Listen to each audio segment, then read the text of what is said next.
Hi mga kasoldering! For today's video, ang paparitan po namin ngayon ay SMD Workstation Handstar 858. So guys, i-unbox na natin siya.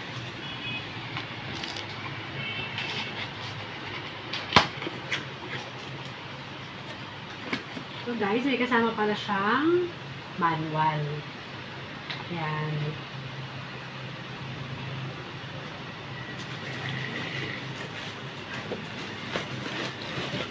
Kasama siyang station. Ayan ang ating station. Kasama din siyang Stand, tsaka 3 nozzle.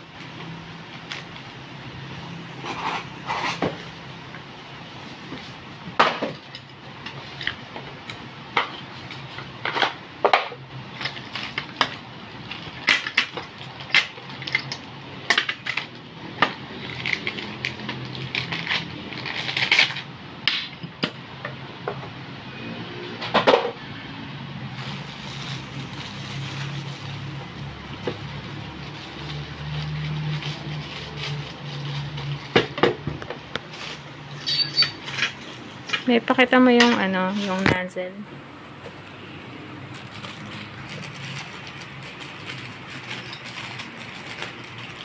So guys, ayun yung kasama niyang nozzle. Yan guys.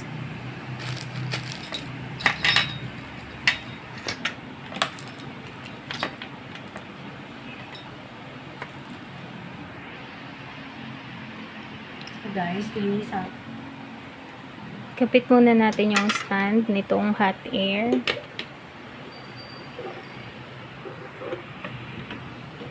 Itong hot air. Yan. Ito mo sa kanila.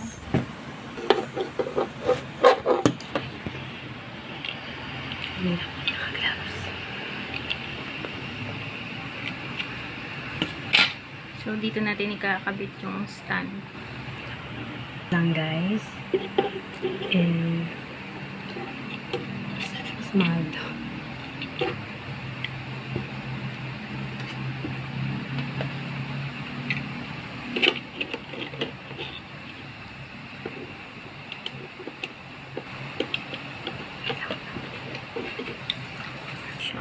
Para hindi tayo mahirapan sa paglalagay nitong stand.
So guys, ayan ang itsura niya pag nakabit na natin yung stand.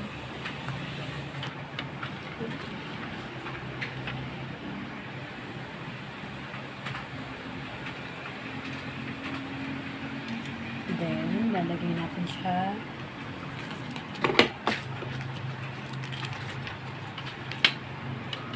Ayan siya guys.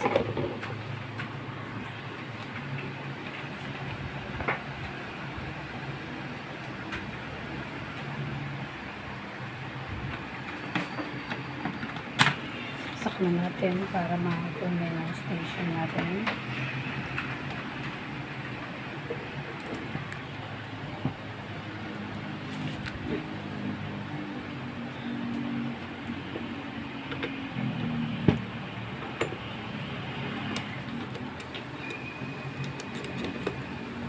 Kailangan natin siyang higpitan, guys.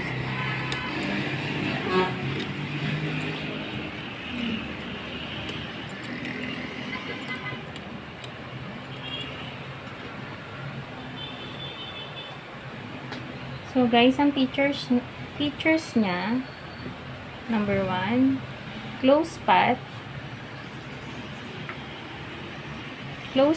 of transducer, microcomputerized, zero crossing trigger of temperature control, LED display, high power fast rise of temperature, accurate and steady temperature, no impact from air volume, and drill lead-free unsoldering. Number 2,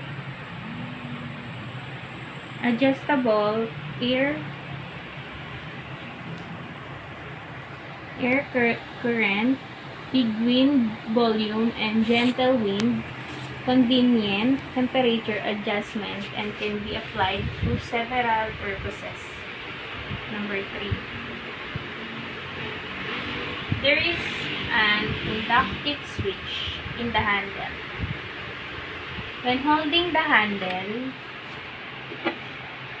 the system can enter working mode quickly, and when putting the handle back to the handle holder,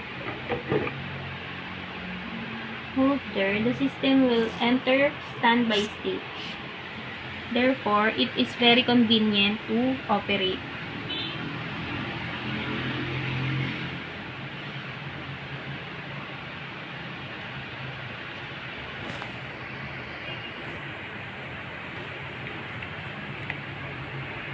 Number 4, with automatic cold wind function, which can prolong service life of the heating element and protect the hot air gun. Number 5, adapt alloy shell. The machine body is small, durable, and nice, and covers little working space.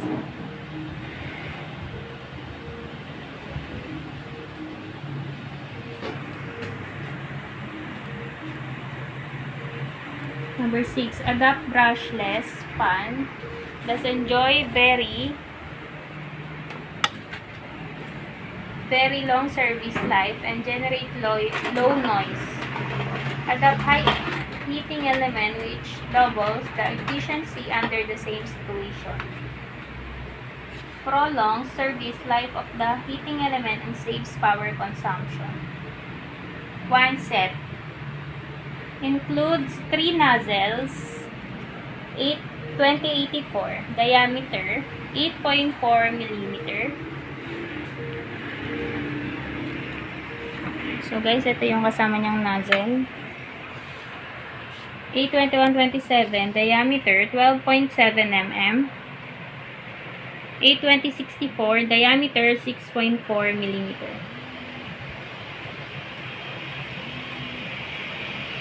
So, Hanstar 858 rework, hot air, sort, analog control. Power consumption 700 watts. Pump, soft wind, noise 45 dB. Air current 120 minute or max.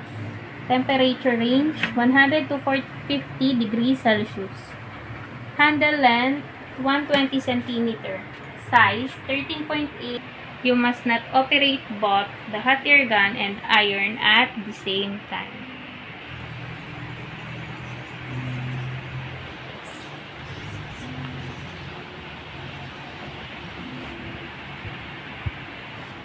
So, the Hanstar 858 SMD Rework Hot Air Station is a versatile tool for soldering and desoldering surface mount components. While the specific model you mentioned might have slight variations, the general principles of operation and usage remain consistent across similar hot air stations.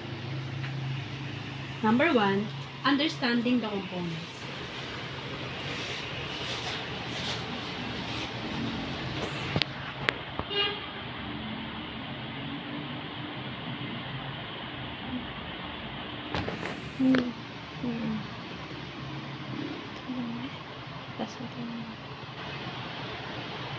Hot air gun, the main component responsible for generating hot air.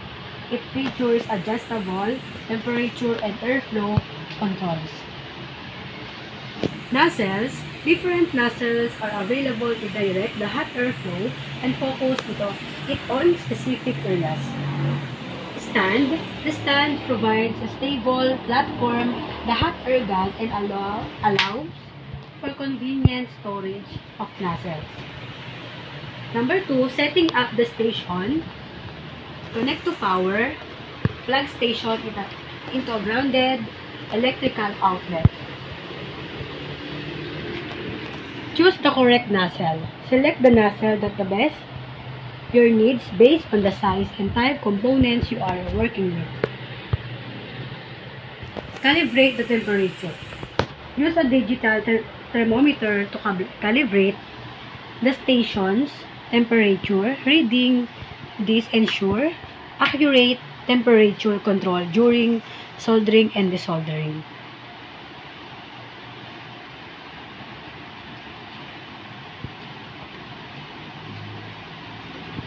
Safety precautions. ESD protection.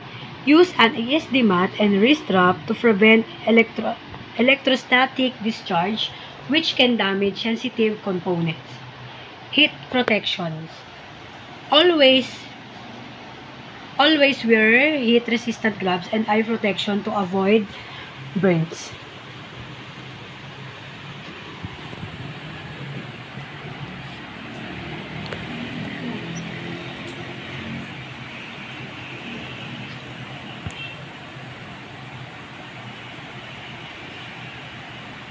Additional tips. Practice on scrap components before working on valuable ones. Clean the nozzle regularly to prevent clogging. Maintenance. Regularly inspect and clean the station to ensure optimal performance.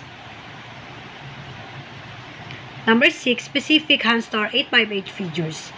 While the general principle of operation are similar across hot air station, the Hanstar 8x8 might have unique figures. Refer to the user manual for specific instructions on.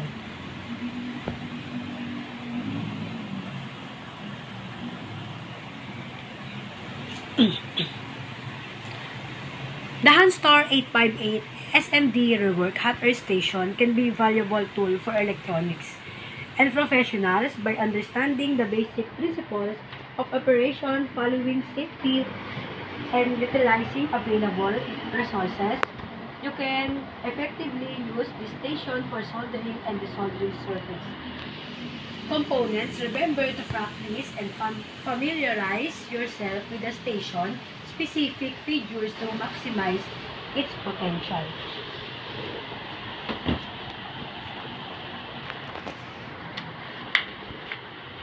So yun guys, huwag niyo pong kalimutan mag-subscribe sa aming YouTube account and TikTok account.